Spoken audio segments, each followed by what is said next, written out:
হিন্দু ধর্মগ্রন্থগুলির মধ্যে একটি পবিত্র গ্রন্থ হল উপনিষদ।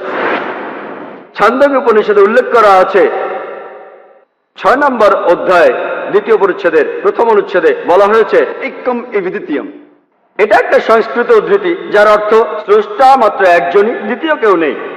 এটার উল্লেখ আছে শ্বেতাসূত্র উপনিষদে 6 নম্বর অধ্যায়ের 9 অনুচ্ছেদে न चास्य कसिज जनिता न चदीपा।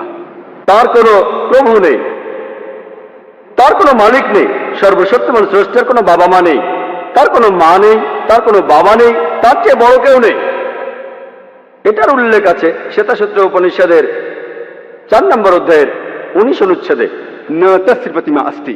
যার অর্থ স্রষ্টার কোনো প্রতিকৃতি নেই, সর্বশক্তিমান স্রষ্টার কোনো প্রতিমূর্তি নেই। এছাড়া বলা হয়েছে শ্বেতাসূত্র উপনিষদে 4 নম্বর অধ্যায়ের 20 নম্বর অনুচ্ছেদে স্রষ্টা হলেন নিরাকার, কেউ তাকে চোখ দিয়ে দেখতে পায় না, কেউ চোখ দিয়ে তার আকৃতি দেখতে পায় না।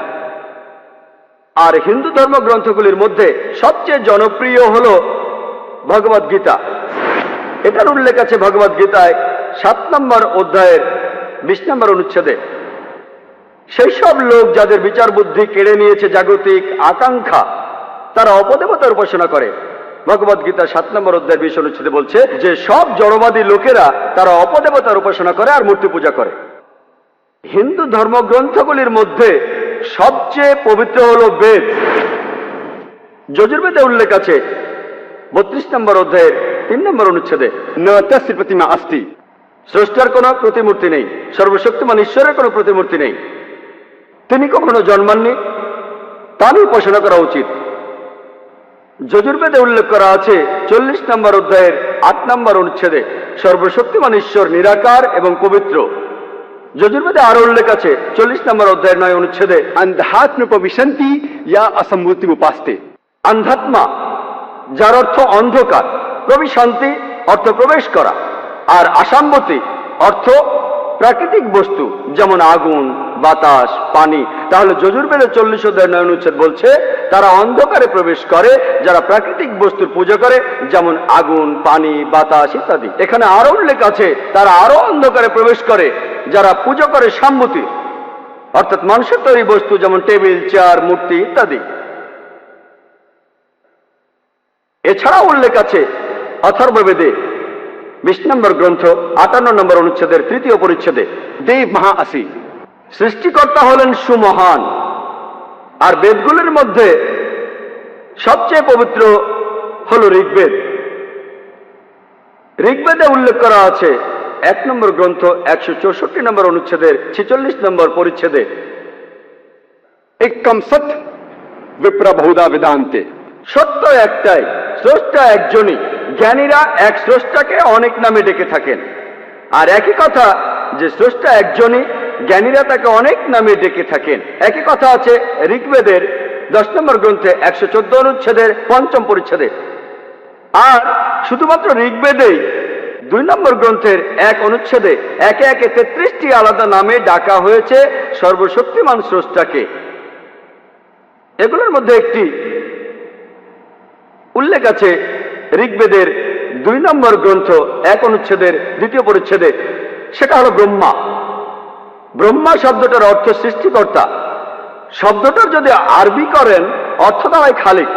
মুসলমানদের কোনো আপত্তি থাকবে না যদি কেউ বলে সর্বশক্তিমান ঈশ্বর হলেন খালিক বা সৃষ্টিকর্তা। কিন্তু যদি কেউ বলে সর্বশক্তিমান ঈশ্বর সৃষ্টিকর্তা, তার 4টি মাথা আছে, প্রত্যেক মাথায় একটি করে মুকুট, আমরা মুসলমানরা প্রবল আপত্তি জানাবো। এছাড়াও আপনি শ্বেতাসূত্র উপনিষদের বিরুদ্ধে যাচ্ছেন। 4 নম্বর অধ্যায়ের 19 অনুচ্ছেদে বলা হয়েছে न तस्य प्रतिमा अस्ति। স্রষ্টার কোনো প্রতিমূর্তি নেই। অন্য আরেকটি নামে ডাকা হয়েছে ঋগ্বেদের 2য় গ্রন্থ 1ম অনুচ্ছেদের 3য় পরিচ্ছেদে, সেটা হলো বিষ্ণু। বিষ্ণু অর্থ রক্ষাকারী, অর্থাৎ পালনকর্তা। যদি এটার আরবি করেন তাহলে কাছাকাছি শব্দ রব। মুসলমানদের কোনো আপত্তি নেই যদি কেউ সর্বশক্তিমান ঈশ্বরকে বলেন রব, বিষ্ণু বা পালনকর্তা। কিন্তু যদি কেউ বলে বিষ্ণু হলেন সেই ঈশ্বর যিনি বসে আছেন সাপকে আসন বানিয়ে সমুদ্রের নিচে ভ্রমণ করেন, আকাশে উড়ে বেড়ান গরুর নামে এক পাখির পিঠে চড়ে। তার 4টি হাত, এক ডান হাতে রয়েছে চক্র, এক বাম হাতে রয়েছে শাক। আমরা মুসলমানরা তাতে প্রবল আপত্তি জানাবো। এছাড়াও আপনি যজুর্বেদের বিরুদ্ধে যাচ্ছেন। 32 নম্বর অধ্যায়ের 3 অনুচ্ছেদে বলা হয়েছে न तस्य प्रतिमा अस्ति। স্রষ্টার কোনো প্রতিমূর্তি নেই, সর্বশক্তিমান স্রষ্টার কোনো প্রতিমূর্তি নেই। এছাড়া উল্লেখ আছে ঋগ্বেদের 8 নম্বর গ্রন্থ 1ম অনুচ্ছেদের 1ম পরিচ্ছেদে, मां चदनदी संसद, শুধু তার বন্দনা করো, শুধুমাত্র তাকেই উপাসনা করা উচিত।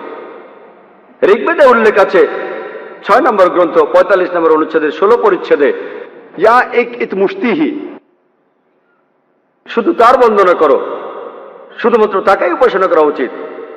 আর ব্রহ্মসূত্র সেখানে এই কথা বলা হয়েছে, एकम ब्राह्म द्यूता नास्ते, नहना नास्ते किंचन। ভগবান একই হে, দুসরা নেহি হে, নেহি হে, নেহি হে, জরা ভি নেহি হে। ঈশ্বর মাত্র একজনই, দ্বিতীয় কেউ নেই, কেউ নেই, কেউ নেই, কখনো কেউ ছিলও না।